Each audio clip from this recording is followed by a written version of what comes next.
শরৎ শেষে আকাশে যখন হালকা হিমেল হাওয়া বইতে শুরু করে, ঠিক তখনই হিন্দু সমাজে শুরু হয় দীপাবলির উৎসব। আলোর জয়, অন্ধকারের বিনাশের প্রতীক এই দীপাবলি উৎসবে প্রথম দিনই হলো ধনতেরাস। 2025 সালে ধনতেরাস পালিত হবে 18 অক্টোবর শনিবার।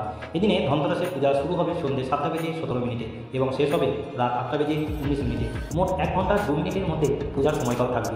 এই শুভ তিথিতে মানুষ দেবী মহালক্ষ্মী, ভগবান ধন্বন্তরী ও ভগবান কুবেরের আরাধনা করেন ধন, সৌভাগ্য, স্বাস্থ্য লাভের আশায়। কথা বলে যে ঘরে ধনতেরাসের প্রদীপ জ্বলে সেখানে লক্ষ্মী স্বয়ং আগমন করেন। ধনতেরাস শব্দটি এসেছে দুটি সংস্কৃত শব্দ থেকে। ধন অর্থাৎ সম্পদ ও তেরাস অর্থাৎ ত্রয়োদশী তিথি, অর্থাৎ আশ্বিন মাসের কৃষ্ণপক্ষে ত্রয়োদশী তিথিতে ধন দেবতাদের পূজা, সেইটি ধনতেরাস। এই দিনটি শুধু কেনাকাটার উৎসব নয়, বরং বিশ্বাস করা হয় এই দিন দেবী লক্ষ্মী ভগবান কুবের ধন সমৃদ্ধি বিতরণ করে তাদের ভক্তদের মধ্যে। ভারতবর্ষে সহ বিশ্বের নানা প্রান্তে হিন্দুরা এই দিনকে দীপাবলির সূচনা হিসাবে পালন করে। হিন্দু ধর্মশাস্ত্রে ধনতেরাসের বিশেষ মাহাত্ম্য বর্ণিত হয়েছে। এই দিনটি শুধুমাত্র সম্পদের প্রতীক নয়, এটি সমৃদ্ধ, স্বাস্থ্য, শুভকর্ম ও পবিত্রতার সূচনা। পুরাণ মতে এই দিনে দেবী লক্ষ্মীর অন্ধকারের গৃহ থেকে প্রকাশিত হয়ে জগতে আলো, সৌভাগ্য, প্রাচুর্য এনেছিলেন। তাই এই দিনটি অশুভ শক্তির বিনাশ ও শুভ শক্তির আহ্বানের দিন হিসেবে পালিত হয়। ধনতেরাসের আরেকটি তাৎপর্য হল ভগবান ধন্বন্তরীর আবির্ভাব তিথি, যিনি চিকিৎসা বিদ্যার আদিদেব এবং ভগবান বিষ্ণুর অবতার। তাই এই দিনে স্বাস্থ্য ও আরোগ্যের কামনাতেও পুজো করা হয়। ধনতেরাস কীভাবে পালন করা হয়? ধনতেরাসের দিন ভোরবেলা থেকেই শুরু হয় প্রস্তুতি। মানুষ তাদের ঘর বাড়ি সম্পূর্ণভাবে পরিষ্কার করে, কারণ বিশ্বাস করা হয় পরিষ্কার ও আলোকিত ঘরে দেবী লক্ষ্মী প্রবেশ করে। বাড়িতে মূল দরজায় বা মেঝেতে রঙিন আলপনা আঁকা হয়, মাটির প্রদীপ জ্বালিয়ে রাখা হয়, লক্ষ্মী দেবীর পদচিহ্ন দরজার সামনে আঁকা হয়, যা দেবীর আগমনের প্রতীক। সন্ধ্যার পর লক্ষ্মী ও গণেশের পূজা হয়। মিষ্টি, ফুল, ঘি, দীপ, প্রদীপ জ্বালানো, ধূপ ও কর্পূর নিবেদন করে ভক্তরা লক্ষ্মীর আরতি করেন এবং মন্ত্রপাঠ করেন। এই দিনে সবাই নতুন পোশাকও পরে বাড়িতে আলো জ্বালে এবং বহু মানুষ ছোটোখাটো কেনাকাটার অংশ নেয়। বিশেষত সোনা, রূপা, বাসনপত্র বা মুদ্রার কেনা শুভ বলে ধরা হয়। ধনতেরাসের কিংবদন্তি রাজা হিমের পুত্র ও মৃত্যুর দেবতার গল্প। পুরাণে বর্ণিত আছে, এক রাজা হিমের পুত্রের কুণ্ডলিতে লেখা ছিল বিয়ের চতুর্থ দিনেই সাপের কামড়ে তার মৃত্যু হবে। তবে তার বুদ্ধিমতী স্ত্রী সেই ভবিষ্যবাণীকে সত্য হতে দেননি।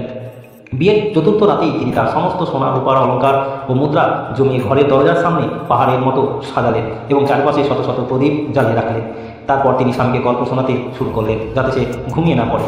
রাতে যমরাজের সাপের রূপে এসে প্রবেশ করতে চাইলেন, কিন্তু প্রদীপের আলো ও সোনার ঝলকে তার চোখ ঝলসে গেল। তিনি ঘরে ঢুকতে পারলেন না। রাজপুত্রের স্ত্রী গানের মাধুর্যে মুগ্ধ হয়ে যমরাজ সারা রাত সেখানে বসে থাকলেন এবং ভোর হতেই ফিরে গেলেন। এইভাবে রাজপুত্রের জীবন রক্ষা পেল। সেই দিন থেকেই এই ত্রয়োদশী তিথি ধনতেরাস নামেই পরিচিত হয় এবং জনদীপ দান এর প্রথাও শুরু হয়, যাতে মৃত্যুর ভয় ও অশুভ শক্তি থেকে রক্ষা পাওয়া যায়। সমুদ্র মন্থনের কাহিনী আপনাদের শোনাবো ছোট্ট সংক্ষিপ্ত হিসাবে। ধনতেরাসের আরেকটি কিংবদন্তি পাওয়া যায় সমুদ্র মন্থনের মহাকাব্যে। দেবতা ও অসুররা যখন অমৃত লাভের আশায় সমুদ্র মন্থন করছিলেন, তখন সেই মহা মন্থনের সময় ভগবান ধন্বন্তরী অমৃত ভরা কলস হাতে উঠে এসেছিলেন। তিনি ছিলেন ভগবান বিষ্ণুর অবতার এবং তার আবির্ভাব দিনটি ধনতেরাস। তাই এই দিনে কেবল ধন নয়, স্বাস্থ্য, দীর্ঘায়ু, আরোগ্যের জন্য পূজা করা হয়। ভগবান ধন্বন্তরীর পূজা করলে দেহে রোগ আসে না, মন থেকে শান্ত ও পরিবারে শুভ শক্তি বিরাজ করে। এই দিনে বিভিন্ন অঞ্চলে বিভিন্ন প্রথাও দেখা যায়। উত্তর ভারতে দেবী লক্ষ্মী ও ভগবান কুবেরের মূর্তি পূজা করা হয়। দক্ষিণ ভারতে গরুকে লক্ষ্মীর প্রতীক মানা হয় এবং সজ্জিত গরুর পূজা করা হয়। গ্রামীণ ভারতে কৃষকেরা গবাদি পশুদের সাজিয়ে তাদের পূজা করে, কারণ তারা জীবিকার প্রধান উৎস। অনেক পরিবার 7টি শস্য, গম, ছোলা, জব, উড়াদ, মুগ, মুসুর ও ধান নিবেদন করে, যা কৃষি ও সম্পদের প্রতীক। ধনতেরাসের রাতে জমদেবের দান করা অত্যন্তই শুভ। একটি ছোট প্রদীপ দক্ষিণে মুখে রেখে মৃত্যুর দেবতার যজ্ঞে প্রণাম করা হয়, যেন পরিবারের কেউ অকাল মৃত্যুর সম্মুখীন না হয়। ধনতেরাসে কেনাকাটার মাহাত্ম্য। ধনতেরাস মানেই কেনাকাটা। এই দিনে সোনার উপর পিতল, তামা, নতুন বাসনপত্র, গহনা, মুদ্রা কেনা শুভ বলে ধরা হয়।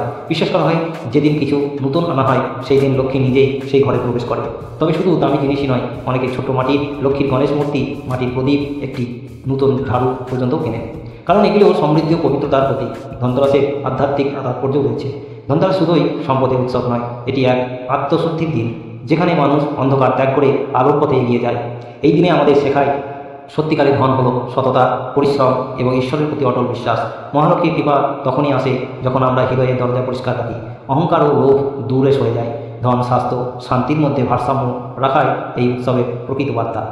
ধনতেরাসের দিনে করণীয় কী? ভোরে স্নান করে নতুন পোশাক পরুন, ঘর সম্পূর্ণ পরিষ্কার করুন, পরিচ্ছন্নতা রাখুন, ঘিয়ের প্রদীপ জ্বালান। সন্ধ্যায় লক্ষ্মী গণেশের পূজা করুন, যমদেব দক্ষিণ থেকে জ্বালান। নতুন কিছু যেমন সোনা, রূপা, বাসনপত্র আপনার স্বার্থ অনুযায়ী আপনি প্রদীপ কিনুন এবং জিনিসপত্রগুলো কিনতে পারেন।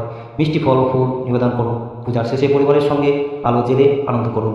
ধনতেরাস এমন একটি দিন, উৎসব যা শুধু ধন সম্পদের নয়, আলোক, পবিত্রতা ও জীবনের নতুন সূচনার প্রতীক। এই দিনটি আমাদের শেখায় জীবনের প্রকৃত সম্পদ হল পরিবার, বিশ্বাস ও ইতিবাচক মনোভাব। ধনতেরাসের প্রদীপ জ্বালানোর সঙ্গে সঙ্গে আলোকিত হোক আমাদের হৃদয়, অপকৃত হোক অন্ধকার, দুঃখ ও দুর্ভাগ্য আর স্থির হোক শান্তি, সমৃদ্ধি ও দেবী লক্ষ্মীর আশীর্বাদ। শুভ ধনতেরাস 2025। মা লক্ষ্মী ও ভগবান কুবের আপনার জীবনে আনুক অশেষ ধন, স্বাস্থ্য ও সৌভাগ্য। ভিডিওটি এখানে শেষ করছি। আপনারা ভালো থাকুন, সুস্থ থাকুন। ভালো লাগলে লাইক শেয়ার করুন। চ্যানেলটিকে সাবস্ক্রাইব করে বেল আইকনটি টিপে আমার পাশে থাকুন। কমেন্ট বক্সে জয় মা লক্ষ্মী অবশ্যই লিখুন। নমস্কার।